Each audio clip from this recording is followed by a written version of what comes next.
Здравейте! Включвам се малко преди началото на урока ми с групата по български език за напреднали ученици. Днес съм включила като елемент от структурата на срещата ни дебатиране. Решила съм да играя с една от моите лични игри. Купих я за мен и за моята майка. Ще следваме определена структура. Това е, което съм предвидила. Ще имаме увод, доказателство, на трето място противника, който ще реагира с неговите контрааргументи, сблъсък между идеите на двамата участници и последния пункт, това е заключението.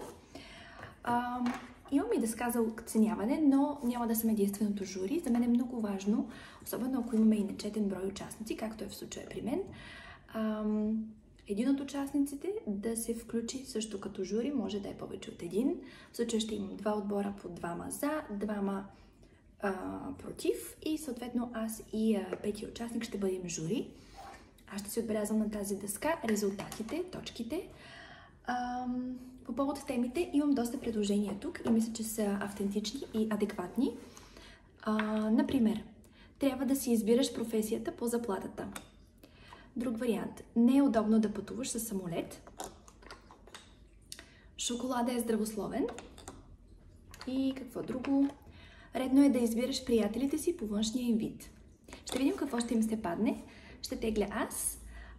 Ще давам време за размисъл. Ще уточним правилата. Ще припомним структури за това как трябва да стартира един увод, едно заключение и отделните аргументи в теза или антитеза. Ще уточним времетраенето, нещо много важно. Обичам да използвам хронометър по време на срещите си с учениците и след това ще празнуваме успеха на всички включили се в играта. Вие правите ли дебати, под каква форма, как ги организирате? Споделете ми, ще се радвам!